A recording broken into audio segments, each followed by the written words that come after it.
Assalamualaikum warahmatullahi wabarakatuh.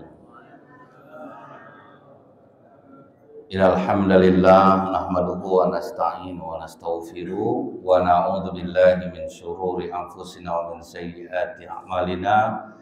May yahdihillahu fala mudilla lahu wa may yudlil fala hadiyalah. Asyhadu an la ilaha illallah wahdahu la syarikalah wa asyhadu anna Muhammadan abduhu wa rasuluh. Allahumma sholli wa sallim wa barik ala hadzal nabiyil karim wa ala alihi wa sahbihi ajmain. Bapak-bapak pengurus masjid yang saya hormati, alim ulama, tokoh masyarakat, cerdik pandai, Bapak Ibu, orang tua saya yang saya muliakan, hadirin hadirat yang semoga kita semua senantiasa dirahmati oleh Allah. Senantiasa kita tidak bosan-bosan yang mengucapkan alhamdulillahirabbil alamin. Bersyukur kita kepada Allah atas segala nikmat yang Allah berikan, yang membuat kita dengan nikmat itu semakin dekat dengan Allah. Semoga nikmat-nikmat yang dikurniakan Allah ini membuat kita semakin mencari apa-apa yang diridhai oleh Allah, meninggalkan apa-apa yang tidak Allah sukai. Bersolawat kita kepada Rasulullah SAW dengan ucapan Allahumma sholli ala Muhammad wa ala alihi wasallim. Semoga dengan banyak kita bersolawat kita mendapatkan syafaat di yaumil akhir kelak. Utsman bin Affan radhiyallahu anhu itu terkenal sahabat yang kaya raya di Mekah, anak bangsawan, orang yang dermawan. Tetapi ketika Islam diintimidasi di Mekah, dia lebih memilih untuk berhijrah daripada bertahan. Nah, itulah dahsyatnya sebuah kebenaran itu ya Bu ya. Padahal hidup udah senang, akhirnya harus menderita. Hijrahlah Utsman bersama istrinya, anak Rasulullah, ke Raja Najasyi, ke Habasyah, ke Ethiopia sekarang Bu. Berapa jauh yang itu Bu? Meninggalkan harta kekayaan, kemudian berangkat menyeberangi lautan, jarak dari Mekah ke Ethiopia itu Pak 4.000 km. Dari sini ke Lampung, Lampung balik kemari, balik lagi ke Lampung, Lampung balik lagi kemari. Nah, itu ukurannya itu Pak. 4.000 km Bu. Makanya kalau kita lihat apa kata Rasulullah, sehebat apapun ibadah orang di masa yang akan datang, nilainya sama dengan tidurnya sahabat. Itulah tingginya para sahabat itu Pak. Sempat itu terjadi sama kita tuh Pak, nggak akan mau gitu Pak. Pasti datang orang tua, nggak usah kau pergi lagi nak hidup, kau udah senang. Nah, ngapa juga kau lagi orang payah nyari hidup macam ini, kau tinggalkan mau kau menderita. Itu susah Pak. Ini rela demi Islam harus menderita. Makanya kata Rasulullah, siapa orang yang mencintai aku, siap-siap kefakiran akan menjumpainya lebih besar daripada air bah yang datang. Karena kalau udah mencintai Rasulullah itu banyak yang tidak boleh, menipu tidak boleh, mengolah-ngolah orang ini tidak boleh, berbohong tidak boleh, kan banyak tuh Pak, susah dibuatnya.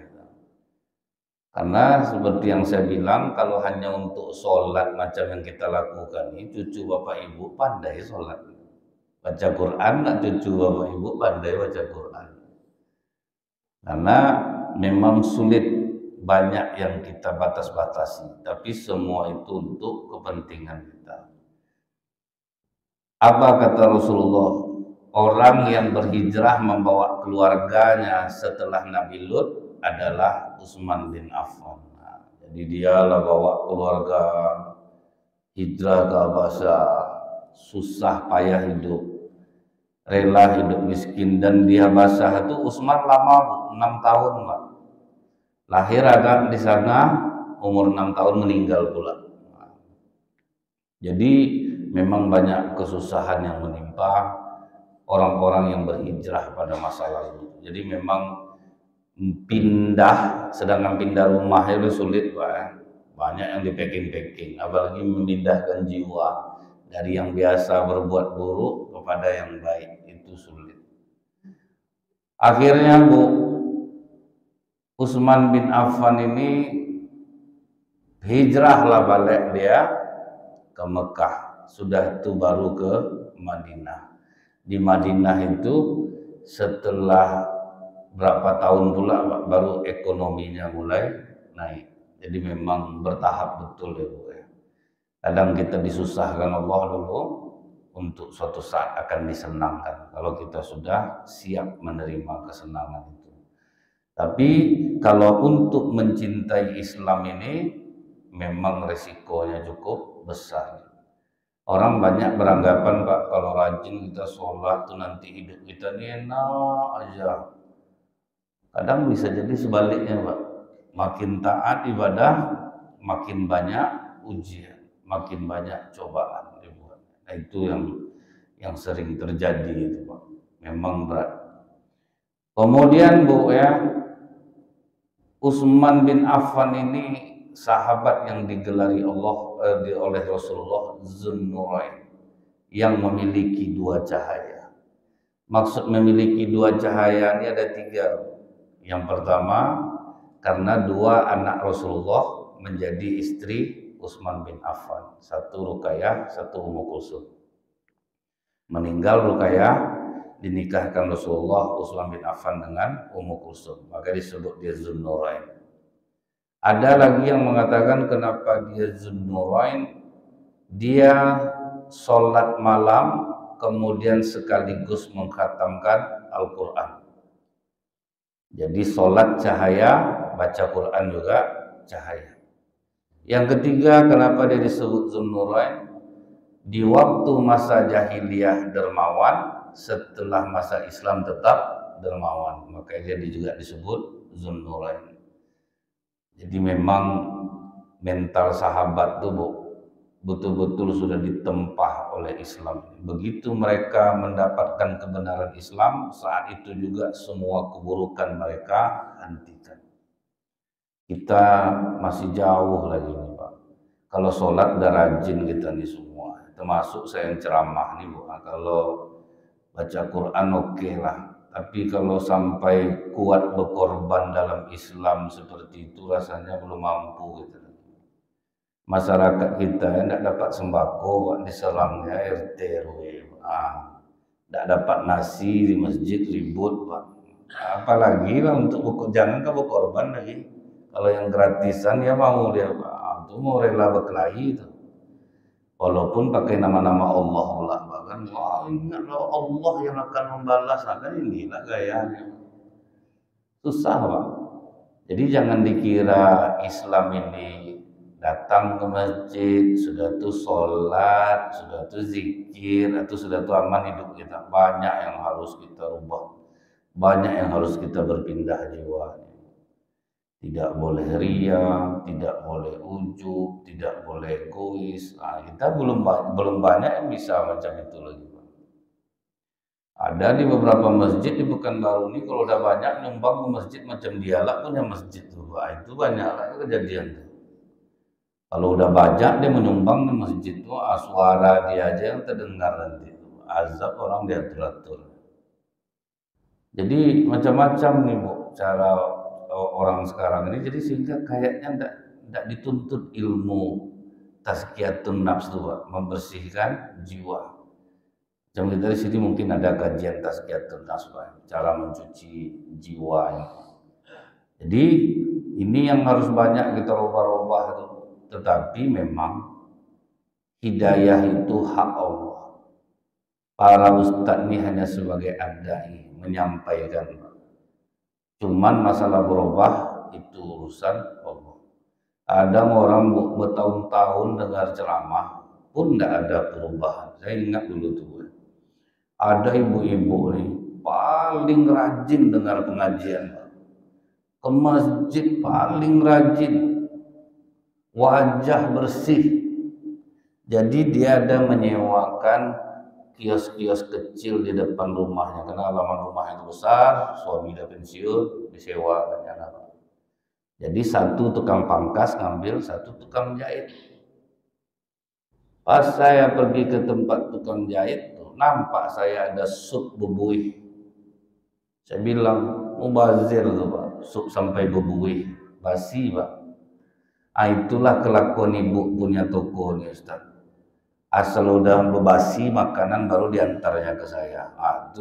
Berapa taat ibadahnya. Saya udah kagum nih di pengajian rajin, rupanya itulah kerja Pak. Mau ndak mau ngasih makanan deh. Jadi udah basi, baru nanti diantarnya ke tukang jahit tuh. Ini hampir selalu nih Ustaz. Saya nanti mau ngasih tahu awak nyewa di sini. Jadi terpikir sama saya, begitu taatnya ibu tuh jalan kaki ke masjid tiap hari dari rumah. Ternyata ndak ada perubahan Pak. Ngeri jahatnya tadi. Pokoknya sadis lah. Jadi kadang saya ini udah menyewa di sini, nanti buah-buahannya disuruhnya saya yang manjat. Disuruh orang manjat daripada bayar orang, disuruh orang yang nyewa tempat dia panjat lah itu. Jadi ternyata memang betul masih banyak orang yang belum bisa mengamalkan Islam ini, walaupun kita rajin ke masjid. Kadang yang jualan-jualan di pasar tuh Pak, kalau zikir tuh kejam-kejam mata tuh. Kalau orang kena juga nih Bu. Berapa mau kena nih Bu? Ya kita sama kita ambil 250. Nggak bisa 200 Bu. Kalau 200 dari 5 orang beli tadi. Kalau nggak ada orang datang Bu. Ada waktu itu ya, donatur masjid Pak. Dia menelpon orang, Pak Haji, saya di samping dia duduk. Saya udah kirimkan barangnya tuh, foto barang lewat WA. Pak Haji store aja sama saya 80 juta. Ini yang barang dijual nih, barang mewah nih Pak. Oke. Kemudian Pak Haji kawan saya ini dikirimnya gambar itu ke Jakarta. Langsung nelfon aja Jakarta. Berapa netnya nih Pak Haji? Udahlah 125 aja. Menurut saya masih wajar Pak, kan ngambil untung, barang-barang mewah. Dapat untung dia 80 tambah 45, berarti 45 juta Pak, 125 dapat 45 juta. Itu maksud saya masih halal. Tapi Bu, setelah dia dapat 45, diteleponnya yang punya barang balik Pak. Tidak bisa saya jual harga segitu, yang betul-betul aja lah. Udah 45 dapat Pak. Orang tuntuknya 80 cuman ya. Udahlah Pak Haji, kasih 70 aja sama saya, dapat 55. Atas bawah dia dapat Pak. Orang sholat tuh menganggap itu tidak masalah sama dia. Saya ini berduit Ustadz kan untuk membayar bangunan masjid juga. Kan itulah pelapisnya Pak. Yang dosa ya tetap dosa. Yang kita nipu orang ya tetap nipu orang. Nggak bisa enggak. Macam saya tengok Bu, orang-orang yang ngurus SIM kadang sebulan dan bolak-balik orang Pak. Dites, diuji. Saya bingung juga nengok jalan ujian tuh Pak. Bingung saya, di mana jalan di kehidupan nyata yang ada macam itu tuh Pak, berputar-putar tuh Pak. Gang sempit pun rasanya tidak jumpa jalan macam itu tuh Pak. Itu tidak lulus orang Pak. Kasihan ada oknum-oknum yang suka mempersulit, kadang sampai bolak-balik orang dibuat. Jadi sholat rajin juga. Nah itu kadang Ibu ya, yang membingungkan kita itu tidak masuk secara kafah. Kalau masih berbuat buruk itu wajar-wajar aja Pak. Cuman kita tahu bahwa itu buruk, kita mau meninggalkannya. Jadi memang betul kata Rasulullah, siapapun orang yang mencintai aku, kefakiran akan mendatanginya. Karena memang berat dia. Kemudian Bu, hijrahnya Ali bin Abi Thalib ini lebih beresiko pengorbanannya lagi Pak. Waktu Rasulullah hijrah ke Madinah, disuruh Ali menggantikannya di tempat tidurnya sendiri. Itu nyawa yang dikasih Pak. Rumah udah dikepung, Rasulullah udah lolos, tinggal Ali tidur di dalam itu. Kenapa Ali ditinggal oleh Rasulullah? Karena ditugaskan oleh Rasulullah untuk mengembalikan amanah-amanah orang. Selesaikan dulu. Nah, itulah terpercayanya Rasulullah tuh Pak ya. Walaupun dia dimusuhi, tapi yang kejujuran tetap dijunjung tinggi. Jadi kadang-kadang orang kita ini aneh lah Bu. Saya ambil barang orang kita Cina itu tidak apa-apa, asal jangan orang sama-sama Islam lah. Nah, itu adalah dalilnya macam itu Pak. Kalau ngambil barang orang non Muslim boleh, nah, kalau ngambil barang orang Islam tidak boleh, tidak ada. Yang namanya ngambil barang orang tetap mencuri tanpa izin orang itu. Jadi bayangkan Bu, Rasulullah itu dimusuhi Pak, sempat dibawanya lari, uang itu kan bisa aja, tapi Rasulullah tidak mau Bu. Ali tinggal kasihkan amanah orang ini semuanya, setelah itu baru kau hijrah. Ali pun memasang badan rela untuk diapakan. Maka udah 3 hari Ali di Mekah, udah berangkat Rasulullah 3 hari, baru Ali pula yang menyusul untuk berhijrah. Berat. Memang agama Islam ini berat, tetapi kalau dijalani nikmat. Contohnya puasa. Kan berat tuh Pak, lapar dari subuh kita lapar sampai sore, tapi justru rupanya di balik itu semua ada rasa bahagia di dalam jiwa kita ketika puasa. Mungkin nafsu kita menderita, tapi seluruh rongga tubuh kita ini bahagia Pak. Bisa istirahat setelah setahun. Hati istirahat selama 8 jam, bisa dia bertenang-tenang dulu Pak. Detak jantung enak, waktu lapang juga. Terasa penderitaan yang kita alami ternyata buahnya kesehatan yang tinggi. Jadi memang ajaran Islam ini Bu, dia bentuknya berat tapi dijalankan nikmat. Makanya nih Bu, kita harus jaga-jaga amalan supaya jangan sampai tekor. Misalnya Bu, Rasulullah mengatakan, Pak, atadruna minal muflis, tahukah kalian orang yang bangkrut? Kata sahabat, orang yang banyak harta kemudian habis. Kata Rasulullah, bukan. Orang besok di akhirat bawa pahala sholat, puasa, zakat, haji, tapi dia pernah menuduh orang, dia pernah memfitnah orang, dia pernah menggunjing orang, dia pernah memakan harta orang. Maka seluruh amalannya itu dikirimkan kepada orang yang dia zalimi. Udah habis amal, tinggal dosa lagi Pak. Kalau semua amalan sudah habis, masih ada yang nuntut, maka dosa orang itu ditimpakan kepada dia. Jadi itulah bahayanya Pak ya. Kalau kita banyak-banyak betul bergaul, nah itu Pak ya. Kadang berkumpul di masjid nih Bu ya, ada bagusnya, tapi kita harus waspada juga Pak. Kalau udah mulai rasa-rasanya membahayakan, cerita sudah membahayakan, banyak fitnah, banyak orang yang mulai mengikuti hawa nafsunya, mungkin lebih baik berpindah. Jadi jangan pula harus di situlah. Orang banyak bilang Bu, kalau kita keluar dari grup keluarga kita di WA, apa itu tidak memutuskan silaturahmi? Saya jawab, enggak. Kalau justru di dalam itu mudarat yang banyak dapat. Saling menuduh, saling menjelekkan, apa di grup silaturahmi keluar aja. Nah, itu maksudnya itu. Kadang kan duduk di masjid ini ada gunanya, bergaul di masyarakat ini ada gunanya, tetapi tidak semuanya. Kita lihat-lihat juga dulu Pak. Kalau bergaul rasanya akan membahayakan jiwa, iman yang sudah ada mungkin dibatas-batasi saja. Itu dia. Kemudian Pak, Ja'far bin Abi Thalib ini masih sepupu Rasulullah. Jadi dia ini ikut rombongan Utsman pergi hijrah ke Habasyah. Jadi waktu pergi hijrah ke Habasyah itu Bu, mereka itu ada 80 orang, termasuklah Utsman bin Affan. Rupanya mereka udah sampai di sana, Datang orang kafir Quraisy, Pak, mengutus Amr bin As, waktu itu belum masuk Islam. Amr bin As, kau jemput mereka ke Habasyah. Rencana mau disiksa 80 orang nih. Jemput dia. Caranya bagaimana? Bujuk Raja Najasyi. Sediakan hadiah-hadiah besar untuk dibawa ke sana.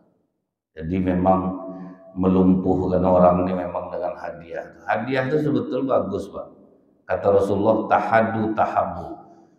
Berhadiah-hadiahlah engkau akan saling mencintai. Memang bagus hadiah. Cuman kalau dibawa kepada untuk kebaikan. Tapi banyak orang ngasih hadiah ini kan untuk keburukan, Pak. Misal untuk menggolkan proyek, dikasih hadiah. Terus sekarang di Medan, Bu, udah ketar-ketir orang. Proyek lampu pocong itu, lampu jalan itu 21 miliar. Rupanya ditengok macam-macam mana jadinya. Disuruh mengganti kembali 21 miliar. Kodak penjara. Masjid Agung An-Nur, payung atau payung-payung apa, kuatlah payung orang jualan di pasar lagi. Itu satu payung berapa kata ibu? 7 miliar tuh, Pak. Mengganti lah balik. Itu udah kasus tuh, Pak. Hebat sekarang, hukum betul-betul jalan. Tidak ada kena macam-macam, sekarang susah, Pak. Nah, gara-gara apa? Lolos kasih hadiah. Akhirnya orang penjam mata aja lagi, kasih hadiah. Dan itu memang susah betul hilang. Dari mulai masalah kecil sampai besar. Selalu aja ada orang. Misalnya nih, Bu, ya, dulu ingat saya tuh. Misalnya yang nyapu di jalan Nenas ini sebetulnya idealnya 3 orang. Nah, itu, Pak, ya, misal 3 orang, tergantung berapa meternya. Itu nanti dilaporkan 5 orang. Jadi dapat dia 2. Itu tuh yang dimakan-makan tuh, Pak. Kenapa dibiarkan aja? Nanti yang ini nih dia nyetor pula ke atasannya. Atau atasannya lah dia enggak lagi, Pak. Coba lah satu jalan diambilnya 2, jalan nangka diambilnya 4. Itu udah berapa, Pak? 1 bulan. Belum lagi misalnya anggaran ban mobil sampah setahun 2 kali. Rupanya dalam setahun ban masih bagus, Pak. Udah dapat lah ban 6 biji. Udah berapa juta itu, Pak. Anggaran beli sapu, anggaran sepatu. Kadang orang yang nyapu jalan tidak pakai sepatu bot, dia pakai sendal aja. Udah aman sepatu tuh. Udah diambil sama orang. Ini oknum-oknum yang bermain tuh. Belum lagi nanti ditimbangannya. Kan sampah itu harus 4 ton, Pak. Rupanya dapat 3 ton. Dibayar pula kurang timbangan agak 20.000 supaya jadi 4 ton. Itu tuh loh. Ini oknum ya, Pak, ya. Dia oknum tapi banyak, Pak, heran lah saya. Oknum itu sedikit ya. Ya banyak pula. Itu agak berhadiah-hadiah yang salah tuh, Pak. Ngasih hadiah dengan maksud dia dapat lebih banyak, kan itu yang terjadi selama ini. Itu susah aja. Hadiah itu bagus, tetapi dengan tujuan yang mulia. Tapi ada hadiah ini tujuannya menghancurkan. Dia tahu Raja Najasyi ini suka kulit dari Mekah, dari Arab Saudi. Dia carinya lah kulit-kulit yang berkualitas tinggi. Kalau kita di sini kan tas-tas itu yang mahal kan yang kulit-kulit Itali, Pak, sapi Itali itu, memang lembut dia. Memang ada kelas-kelasnya sapi, kulit sapi itu. Dibawa lah, Pak, berjalanlah Amr bin As sampai di tempat Raja Najasyi. Dikasihnya lah hadiah-hadiah. Wah, terkagum-kagum Raja Najasyi. Sungguh aku menyukai apa yang kalian bawa ini. Ada maksud apa kawan-kawan datang ke sini?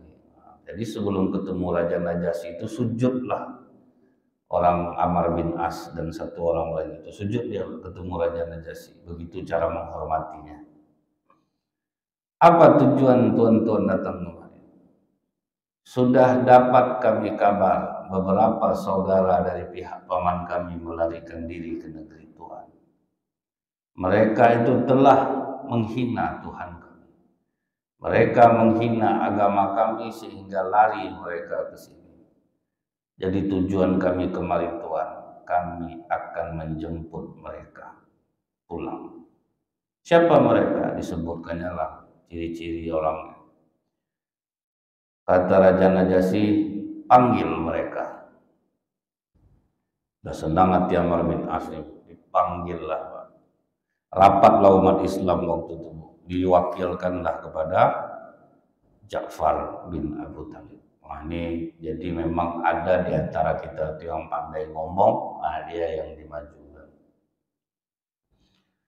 Begitu sampai Ja'far di hadapan Raja Najasyi, dia hanya mengucapkan salam tanpa memberikan penghormatan sujud. Kaget Raja Najasyi. Banyak orang marah, kenapa kau tidak sujud kepada Raja? Diam aja Ja'far.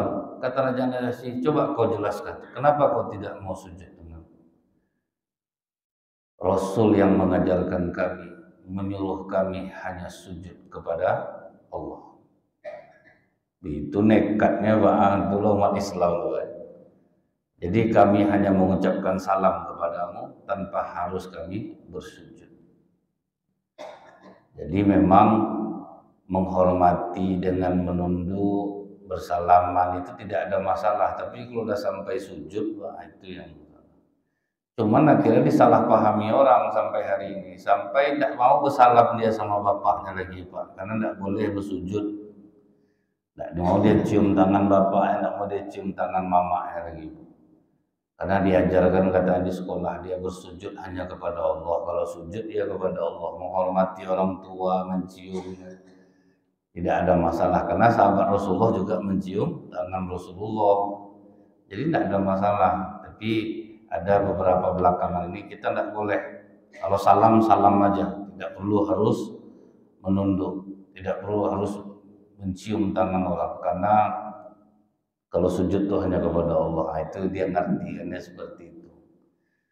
Terkejut Raja Najasyi, oh itu yang diajarkan Nabi kalian? Betul saja, kami hanya disuruh bersujud kepada Allah. Kemudian apa yang diajarkan oleh Nabi kalian sampai kalian memilih untuk pindah ke sini? Dijawab oleh Ja'far, dulu kami ini orang-orang bodoh Raja, hobi menyembah patung, memakan bangkai, melakukan pekerjaan yang memalukan. Cobalah Pak patung itu Bu, sejarah orang nyembah patung itu kan terjadi pada masa transisi antara ke Nabi Syed, Nabi Nuh alaihissalam. Jadi Pak, di antara rentang waktu itu, di zaman sebelum Nabi Nuh itu ada orang-orang soleh yang dikagumi oleh masyarakat, tempat masyarakat bercerita, bertanya, mati. Gelisahlah jamaahnya Pak, tidak ada lagi gurunya. Datanglah iblis membisikkan, mau tidak aku bikinkan patung-patung orang soleh kalian? Jadi kalau kalian sedang berkumpul, ada nampak rasa-rasa ada dia, kan masih semangat kalian jadinya. Nah itu awalnya tuh Pak, dibuatkanlah patung-patung mirip dari orang-orang soleh mereka. Sudah tuh ditambah lagi godaannya oleh iblis. Gimana kalau dibuatkan di rumah kalian masing-masing? Akhirnya mau orang tuh dibuatkanlah, ditaruhlah patung. Kalau kita sekarang misal foto guru taruh di ruang tamu. Jadi disitulah dia duduk selalu. Jadi awalnya tuh untuk mengingat guru, jasa guru. Cuman anak-anak kan tidak pernah bertanya Pak, ditengoknya orang tuaku selalu duduk di depan patung itu, berarti patung itu untuk disembah. Menurut anak-anak seperti itu.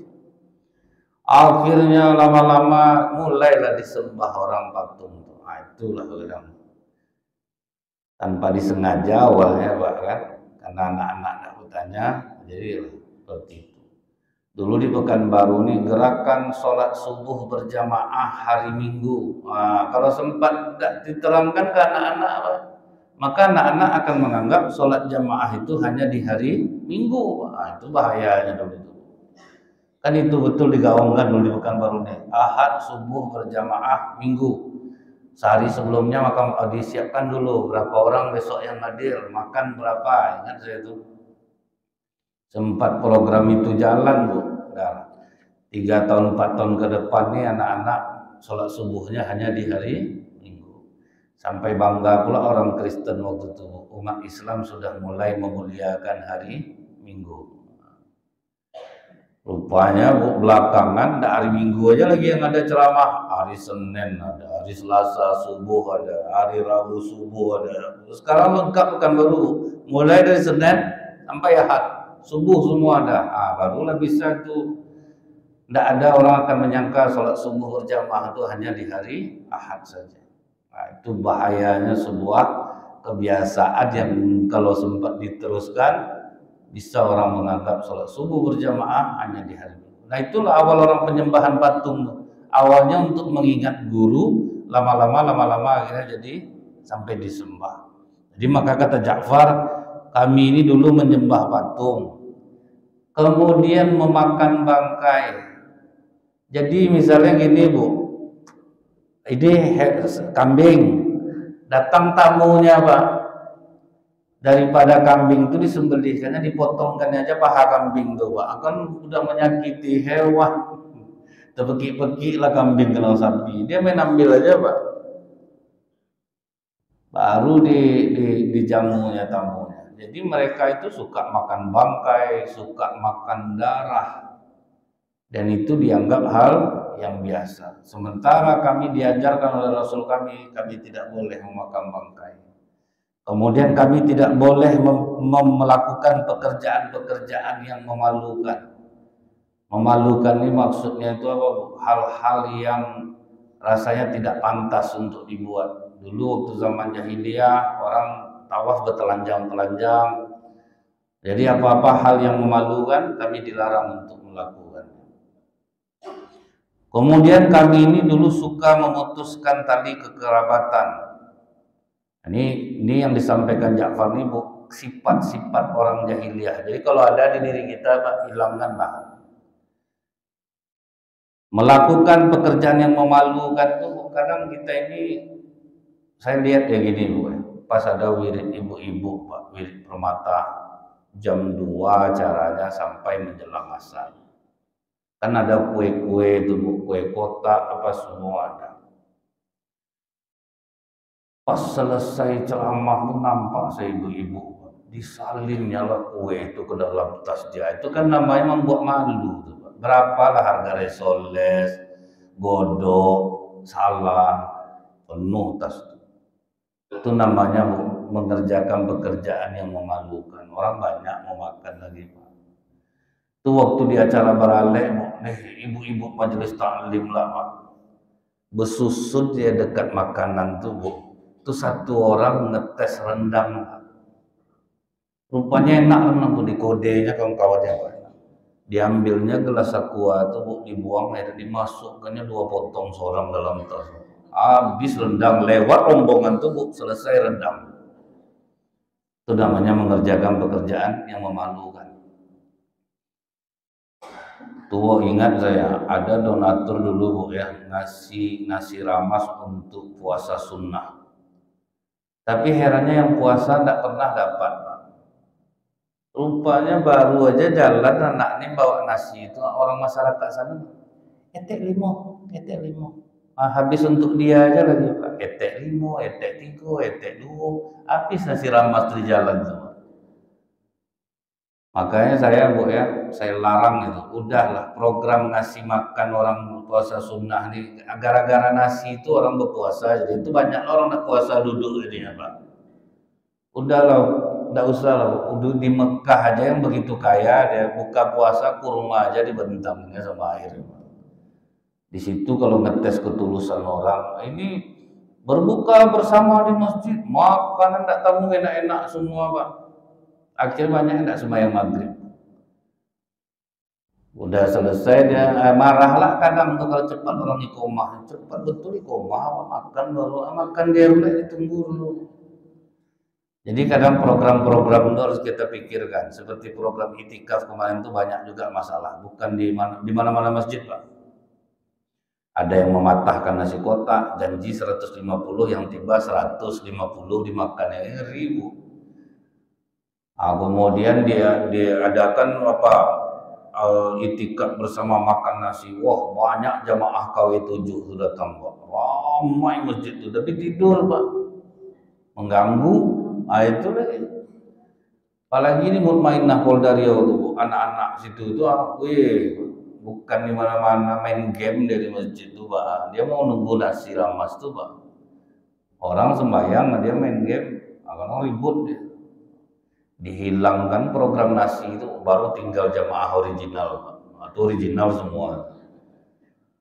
Dia program itu kita buat Bu, kita coba pikirkan berhasil atau enggak. Kalau enggak berhasil jangan diteruskan, bahaya Pak, buang-buang duit.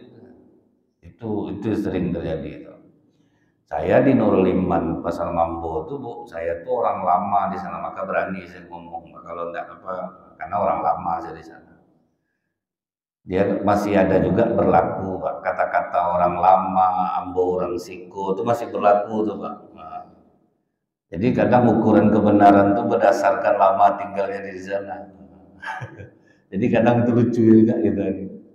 Jadi saya manfaatkanlah momen itu, maka berani saya ngomong.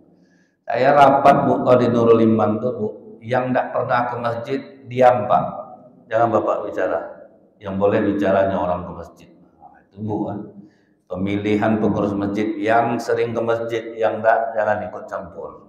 Berani saya gitu Pak, karena ambo orang lamu kan itulah enaknya Pak. Jadi tidak ada yang berani bilang Bu. Bapak saya yang awalnya membuka lahan di Pasar Mambo itu Pak. Jadi memang orang lamo pada gitu Pak kan, berani ngomong. Kalau di masyarakat itu kan itu masih berlaku tuh Pak. Lah lamo etek tinggal di sekolah, nggak adu pernah macam itu. Walaupun orang benar, baru di siko baru, itu berlaku tuh Pak. Jadi itu yang dimanfaatkan orang lamo, itu yang dimanfaatkan. Nah ini kebiasaan orang jahiliyah Pak ya, melakukan pekerjaan yang memalukan, memutuskan tali kekerabatan, itu mereka paling hobi Pak. Memutuskan hubungan silaturahim ini mereka suka. Kalau kita termasuk seperti ini berarti ada sifat jahiliyah di dalam diri kita. Dia orang memutuskan tali silaturahim ini kadang faktornya faktor sepele Pak. Anaknya nonton TV, tidak mandi ke rumah orang, terus diusir oleh orang rumah tuh, mandi dulu ya, tersinggung. Akhirnya berkelahi. Kadang banyak Bu di masyarakat ini sepele masalah kelahi Pak. Kadang adalah orang ibu, kalau di Jepang beli mobil sediakan dulu garasi. Kadang dapat tetangga nih garasi tidak ada, beli mobil parkir di rumah orang.